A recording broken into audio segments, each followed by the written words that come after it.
countdown to May 29 ceremony is also on at this time. Good morning, Mr. Alex Oladimeji. Thank you for coming on. Yeah, good morning. I welcome everybody. I know you've a little bit of the break. You've had to also enjoy,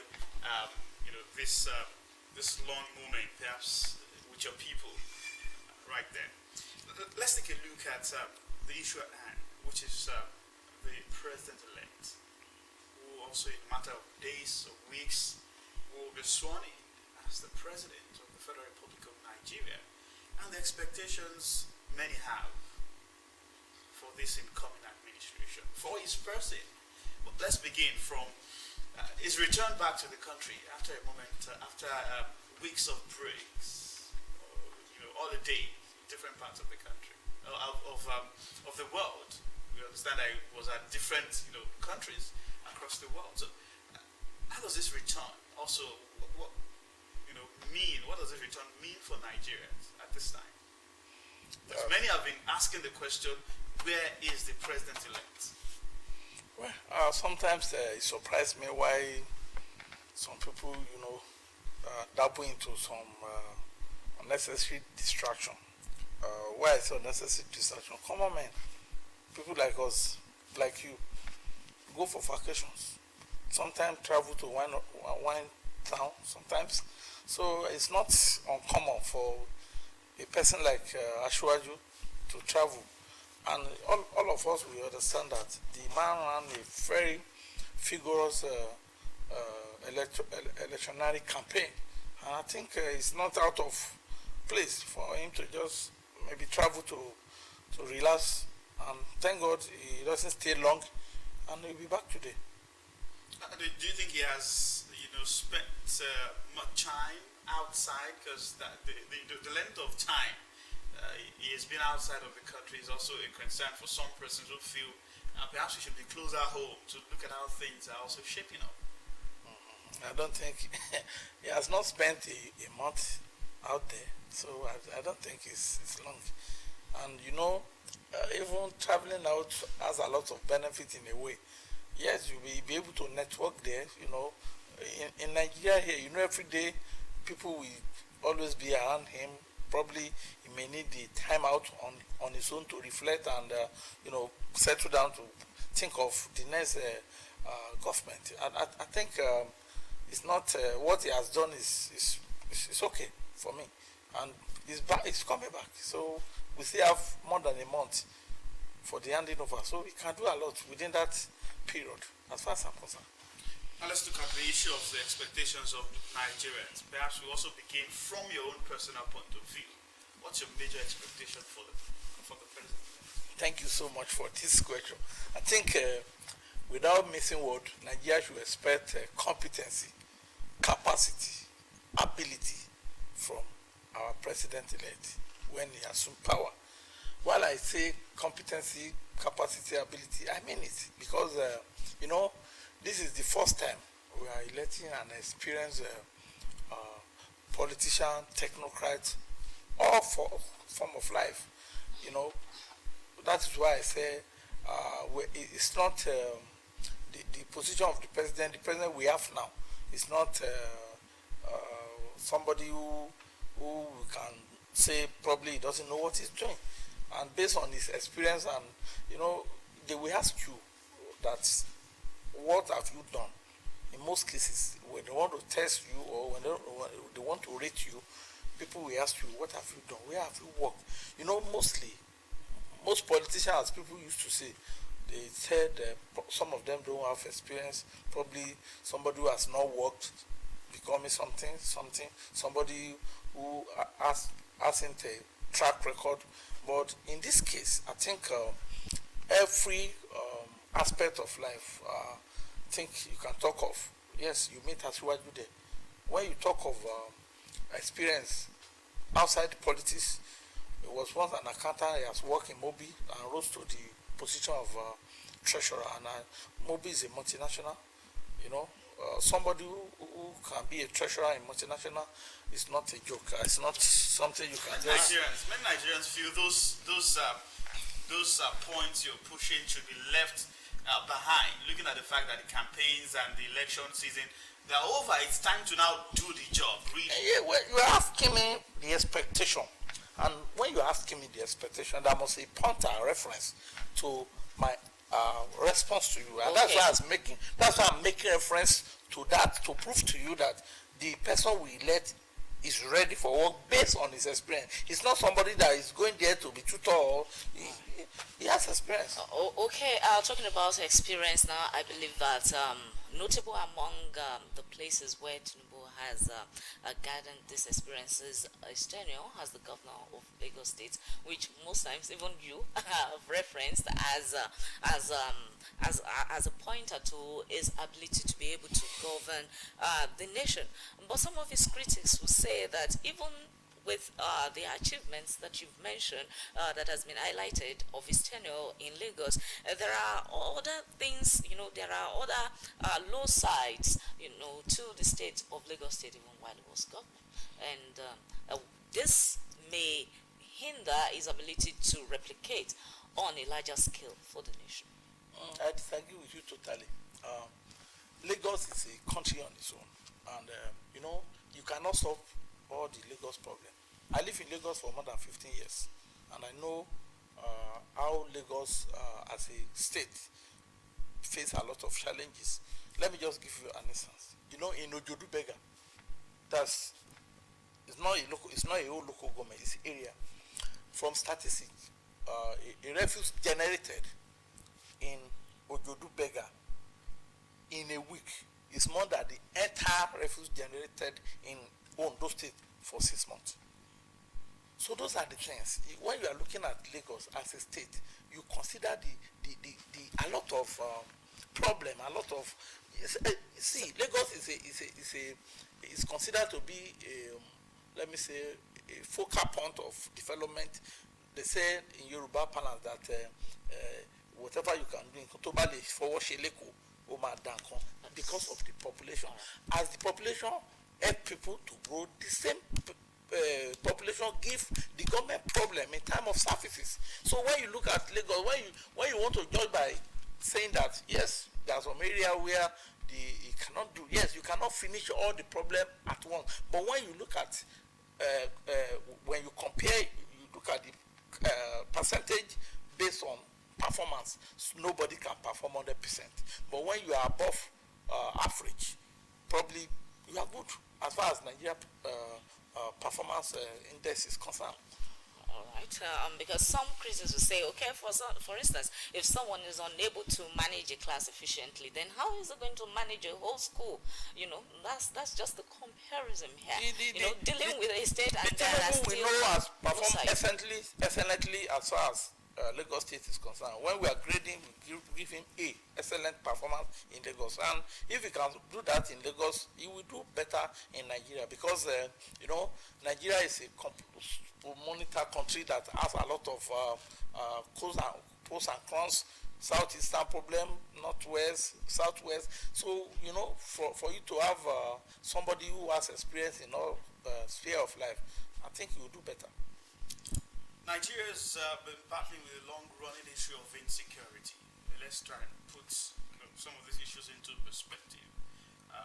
Before the present administration came on board, the issue of security was on the lips of many Nigerians, and how best we can move away from all of these issues.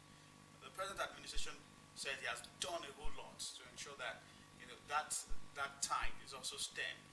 Looking at the fact that states like Borno, where some local governments were under non-state actors, the present administration says all of its efforts has been able to put all of that in check. But we still have cases which many Nigerians are not also happy about. The death toll that we continue to get. Let's take, for instance, this figure says non-state actors killed 4,545 people and killed 4,611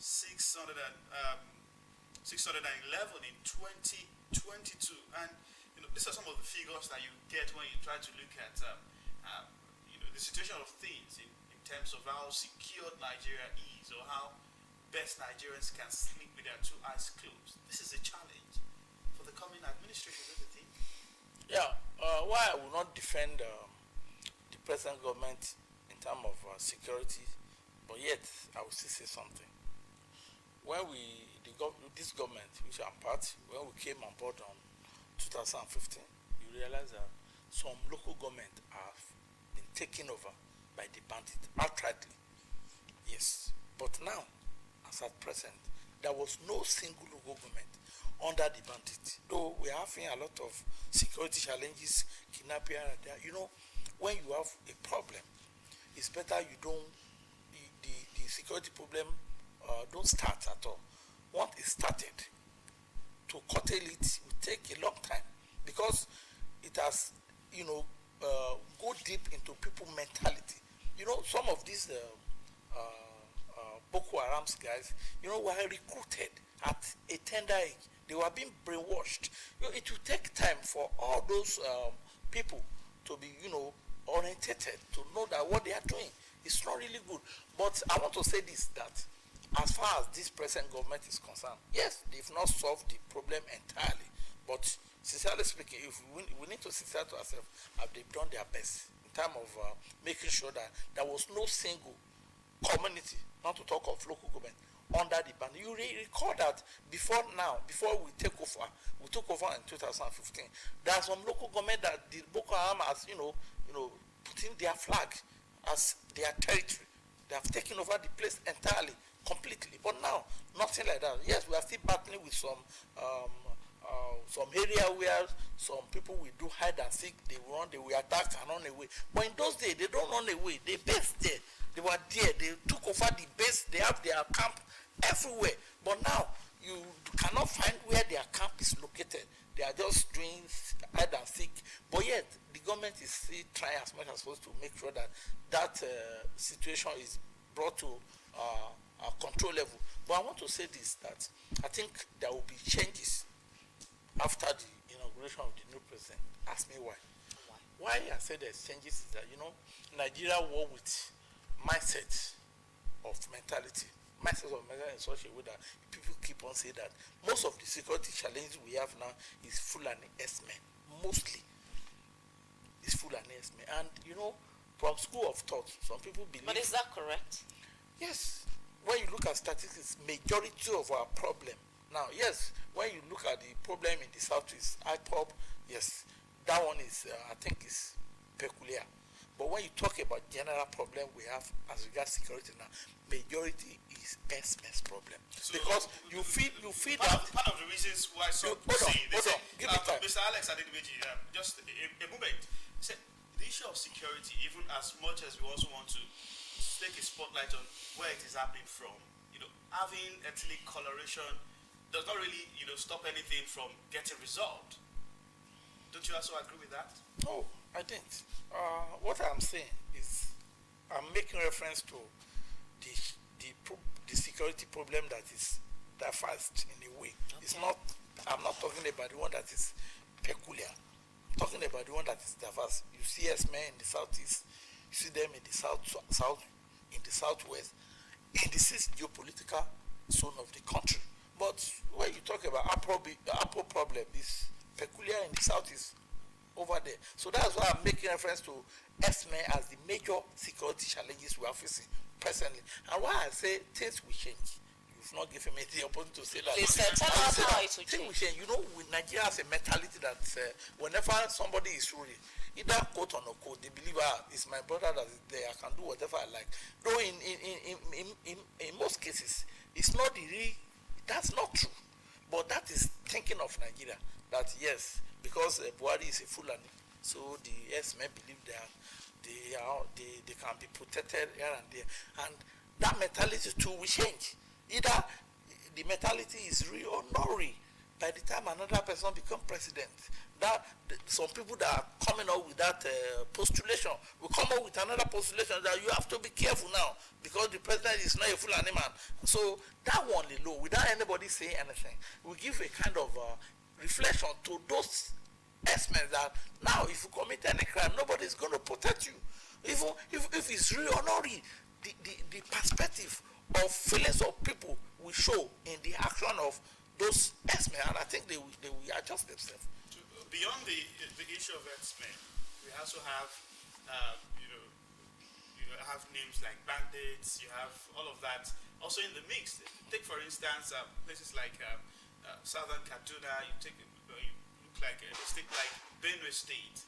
The governor has also come out severally to talk about the killings and the happenings in that state. But, and when we have all of these conversations, particularly among Nigerians, they talk about what the president should do in terms of appointments and all of that. What coloration are you seeing the president-elect coming on board with in terms of this posture of who gets to be responsible for all of these critical security posts in the country? Well, we're still saying the same thing. The other time I talked about expense. Now you are talking about bandit, the Benue, the Sada. They are still pumped to Westmen. All those security challenges, those people calling bandits, the reference is still to the Westmen. According to you, that's a product of findings? It's not according to me, it's the fact. Because when you had the Benue speaking, Benue governor speaking, you pick the fact from that the bandits making reference to in Benue State, they are herdsmen. Because some of them that have been caught, you find out they are herdsmen. All right, let's leave that arena now. To go to the question of the maybe appointment relating to moving the nation forward. Yes, I think the president is not new to the challenges of the nation. I think we should give him the opportunity to think and sit down and set up his team. And I believe he set up one of his strengths is ability to identify competent hands and capable hands to move forward. And he's somebody who believes in teamwork. And it's not like Fashola said in one interview. He said he has worked with Buhari, he has worked with Tinubu. He differentiates between two of them. He said like a football coach that Buhari, once he put you on the field, you will sit down quietly and watch you playing for 90 minutes. He said, but Tinubu is different. Tinubu will be like Jose Mourinho, that will want to be in the field playing with you, that will be running from one hand to the other, making sure, pointing to. He said, that's, so to me, we have two different personalities. I think it will reflect in their activities, and I believe. All right. Looking at moving away from there, another issue that Nigerians are anticipating that there will be a change is this issue of petrol subsidy. Yes, there is move for the subsidy remover and all that, and Tinubu during his campaign has made bold to say that the $10 billion, as of last year, scheme has outlived its purpose, meaning that it's going to remove the subsidy and all that. But looking at how Nigerians react to the issue of subsidy remover, do you think that political will actually be there after his inauguration? Well, I will say let's just wait and see, because for me now, I cannot rule out what you say outrightly, but I cannot say too that what the president-elect has said, he will not do it, because going by his body language and what is happening presently, and I believe it will be done. And let me tell you the benefit of doing that. Yes, some people don't have the understanding of the effect, the negative effect that we're getting from this petroleum subsidy. Let me cite one. We talk about refinery all the time, that our refineries are not working. We don't do that. Nobody, no investor come to do. No investor will come to invest on refinery, building refinery when you have a subsidy, because it's going to run into loss. How do I explain that? I'm from oil and gas sector, and before I became politician, see, this is it. When you subsidize product, you give room for some third party to play politics with the system of distribution. Take for instance, when you are subsidizing, it gives room for some people to do what they call international lifting international lifting in such a way that maybe you have this subsidize, already they know you are subsidize it. They can divert it. But when you don't subsidize, it's what they sell here is what you, if you transfer, if you move it, you'll be at loss. So you, first of all, there will be enough product. That's, secondly, if there's any local refinery or whatever, they know that when they produce, they will going to become profit. So then, gradually, when we have more refinery, yes, that will be able to control the price of product in the market, and everything gradually will come down. So it's going to give us a little problem when starting, because people don't want change. Changes always come with difficulties. But I believe if the government can stick to their plan and remove subsidy, yes, it will be difficult in the first instance, but later all of us will enjoy it, and the economy will be a booster for our economy, I believe. When you talk about the issue of economy, I want your thought on how the president-elect should approach, revamping the economy. That some economic experts say there are several ways to do that, but for you, what do you think the work is to start from? Yeah, thank you. Basically, we just mentioned one now. This petroleum subsidy. The other one is power. And if you understand who Tinubu is, when he was in Lagos, you discover that the idea of IPP came from him. And he was the first governor to have done IPP. Fortunately, there is a section in the Constitution that said it's exclusively the right of the federal government. So whatever you generated in your state is going to be added to the national grid. And for someone who has that idea as a state governor, now becoming a president, you know what you expect. You expect a better process when it comes to power. And part of our problem in Nigeria is power. If we can solve a subsidy problem, we can solve petroleum problem, and we can solve power problem, I think it's that way. If you focus your attention on it and do it very well, it will change drastically the dwindling economy we are facing as at present. All right, the Nigerian economy has been going down the drain. There are double-digit inflation, crippled cash shortage, and all that. And Nigerians are just waiting. I think I read somewhere the core members, that's from the NYC scheme, there is a promise to translate them from the NYC into the labor market, through the private sector. How visible do you see this? Well, how realistic is that promise? I'm not a financial expert, so I won't be able to talk much about this financial statistics, but I'm going to talk about physical features that we see day to day. Yes, what you said is not impossible, because when you face a lot of challenges, then the challenges normally give you an idea of solutions if you know what you are doing. I think the suggestion is not bad if it is properly managed. And Nigeria problem when it comes to unemployment is still related to economy. When we have economy flourishing, there won't be issue of unemployment. Now, presently, private sector is not booming, and that is what the developed country base the economic on. But Nigeria will face all our challenges is on government work. How many people are doing government work in the developed world? You don't want to do it. You want to go into private sector. Presently, how many private sectors are giving employment? Because the economy does not support them. And if we have improvement in economy, and I'm very sure that unemployment issue will be reduced, because in those days when we still have manufacturing industry, when we have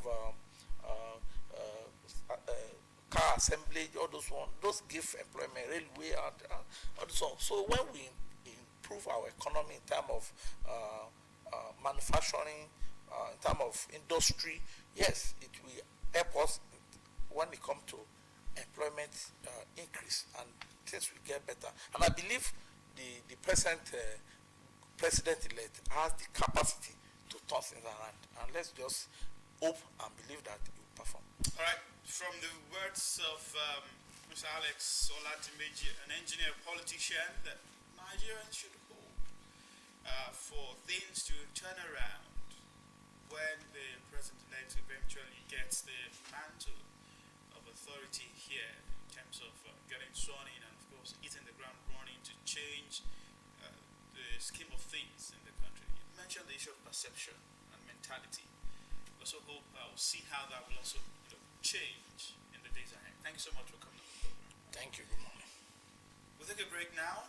When we come back, another issue will be served, talking about how well to ensure that the Nigerian state runs appropriately, having all the arms of government to be on their toes.